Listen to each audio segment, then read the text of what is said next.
नमस्कार दोस्तों, आप सभी का स्वागत है आपके अपने YouTube चैनल ज्ञान स्टडी LMP पर। दोस्तों आज हम यूपी पेट एग्ज़ाम 2023 में हिंदी के प्रश्न करने वाले हैं। जो यूपी पेट में हिंदी के एग्ज़ाम आते हैं वो आज हम आपको कराएंगे और ये इम्पॉर्टेंट प्रश्न है। तो आइए दोस्तों आज की क्लास शुरू करते हैं। क्लास शुरू करने से पहले अगर दोस्तों आप चैनल पर पहली बार आए हैं तो चैनल को सब्सक्राइब कर लें, साथ में बेल आइकन को अंडर प्रेस कर लें, जिससे डेली की डेली जो हमारी क्लास होती है उसकी जानकारी आपको मिल सके। तो अब दोस्तों आइए आज की क्लास शुरू करते हैं। आज का हमारा पहला प्रश्न है, निर्गुण का संधि विच्छेद क्या होगा। दोस्तों निर्गुण का चार तरह से संधि विच्छेद किया गया है, आपको बताना है इनमें से कौन सा सही है। तो इसमें दोस्तों सही उत्तर हो जाएगा, ऑप्शन डी यहाँ पर हमारा सही हो जाएगा। निर्गुण में निह प्लस गुण, इसका सही उत्तर हो जाएगा। अगला दोस्तों हमारा 2 नंबर का प्रश्न है, सदाचार में कौन सी संधि है। व्यंजन संधि, स्वर संधि, विसर्ग संधि, इनमें से कोई नहीं। तो सदाचार में व्यंजन संधि हो जाएगी, तो यहां पर हमारा ए ऑप्शन सही हो जाएगा। आइए दोस्तों अगले प्रश्न पर चलते हैं। अगला दोस्तों अब हमारा प्रश्न है, उदय शब्द का विलोम शब्द कौन सा है। चार दोस्तों यहां पर भी ऑप्शन आपके दिए हुए हैं, आपको बताना है कौन सा यहां पर हमारा सही उत्तर है। लाल, बासित, बलिष्ठ, अस्त। तो उदय का अस्त हो जाता है, तो यहां पर हमारा डी ऑप्शन सही हो जाएगा। 4 नंबर का हमारा प्रश्न है, विग्रह का विलोम शब्द है संधि, अभिग्रह, आग्रह, ग्रहण।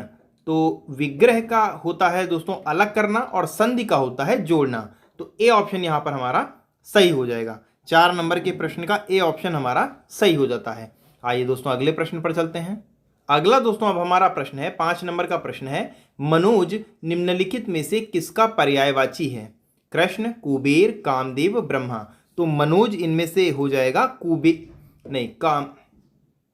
इसमें कामदेव का हो जाएगा सही उत्तर, तो यहां पर हमारा सी ऑप्शन सही हो जाएगा।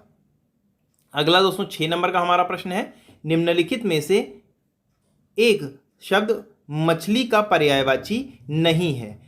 तो बताना है आपको इनमें से कौन सा ऐसा शब्द है जो मछली का पर्यायवाची नहीं है। ऑप्शन है आपके, ए ऑप्शन में है मत्स्य, बी ऑप्शन में है मीन, सी ऑप्शन में है शफरी और डी ऑप्शन में है जलोदारी। तो यहाँ पर सही उत्तर हो जाएगा ऑप्शन डी हो जाएगा दोस्तों, यहाँ पर हमारा सही जलोदारी। जलोदारी का अर्थ होता है जलधारी, अर्थात ये समुद्र का पर्यायवाची हो जाता है। तो डी ऑप्शन इस प्रश्न का सही हो जाएगा। आइए दोस्तों अगले प्रश्न पर चलते हैं।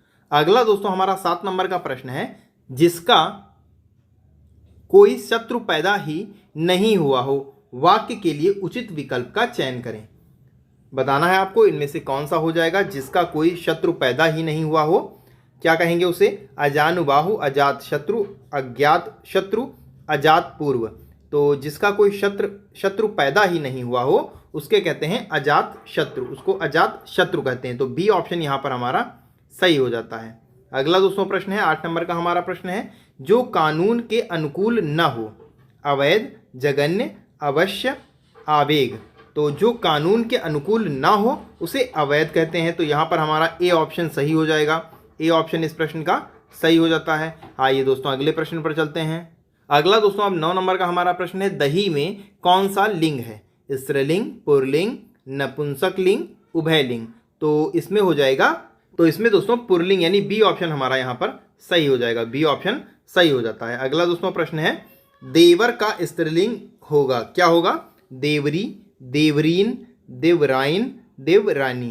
तो देवर का स्त्रीलिंग हो जाएगा देवरानी, तो यहाँ पर हमारा डी ऑप्शन सही हो जाएगा, डी ऑप्शन इस प्रश्न का सही हो जाता है। आइए दोस्तों अगले प्रश्न पर चलते हैं। अगला दोस्तों अब हमारा 11 और 12 प्रश्न है, जिनमें आपको बताना है निम्नलिखित प्रत्येक शब्द युग्म के सही अर्थ भेद को छांटिए। आपको बताना है 2 शब्द दोस्तों दिए हुए हैं 11 नंबर के प्रश्न में और वही चीज़ 12 नंबर के प्रश्न में है। आपको बताना है इनमें से कौन सा सही युग्म है। पाश और पास, मुक्ति बंधन, पहरेदार उत्तरण, शिकंजा सफल या बंधन और समीप। तो इसका दोस्तों सही उत्तर हो जाएगा पाश और पास, यानी बंधन और समीप हमारा सही उत्तर हो जाएगा, यानी डी ऑप्शन इस प्रश्न का सही हो जाता है। डी ऑप्शन सही हो जाएगा।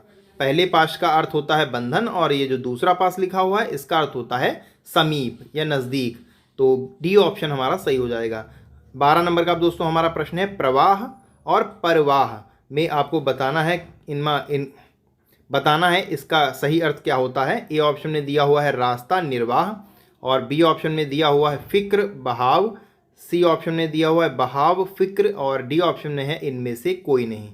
तो इसका सही दोस्तों हो जाएगा प्रवाह का अर्थ हो जाएगा बहाव और परवाह का होता है फिक्र। तो यहाँ पर हमारा सी ऑप्शन सही हो जाता है, सी ऑप्शन इसमें सही हो जाएगा। आइए दोस्तों अगले प्रश्न पर चलते हैं। 13 नंबर का दोस्तों अब हमारा प्रश्न है तलवार की धार पर चलना का अर्थ है नुकीला होना, पराजित कर देना, ईर्ष्या करना, कठिन कार्य करना। तो इसका दोस्तों सही अर्थ हो जाएगा कठिन कार्य करना। तो यहाँ पर हमारा डी ऑप्शन सही हो जाएगा। तो इस प्रश्न का डी ऑप्शन हमारा यहाँ पर सही हो जाता है।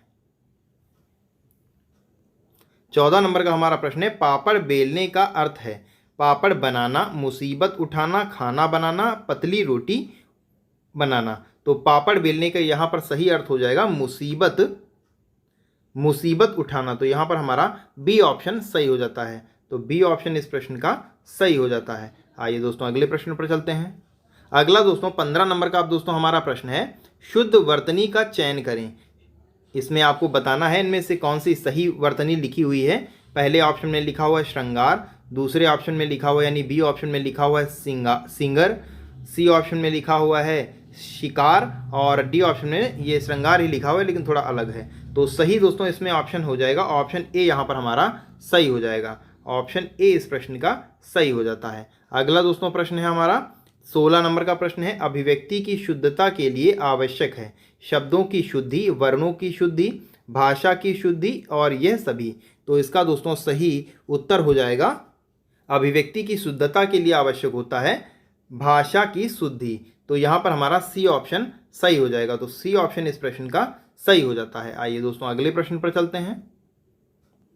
अगला दोस्तों प्रश्न है 17 नंबर का अब हमारा प्रश्न है कामायनी के रचयिता हैं जयशंकर प्रसाद, नंददास, सूरदास, निराला। तो कामायनी के रचयिता हैं जयशंकर प्रसाद। तो यहाँ पर हमारा ए ऑप्शन सही हो जाता है, ए ऑप्शन सही हो जाता है। अगला दोस्तों प्रश्न है हमारा 18 नंबर का प्रश्न है आषाढ़ का एक दिन नाटक के रचनाकार हैं रामधारी सिंह दिनकर, भीष्म साहनी, सी ऑप्शन में है मोहन राकेश और डी ऑप्शन में है लक्ष्मी नारायण लाल। तो इसका सही उत्तर हो जाएगा मोहन राकेश। यहाँ पर हमारा सी ऑप्शन सही हो जाता है। आइए दोस्तों अगले प्रश्न पर चलते हैं।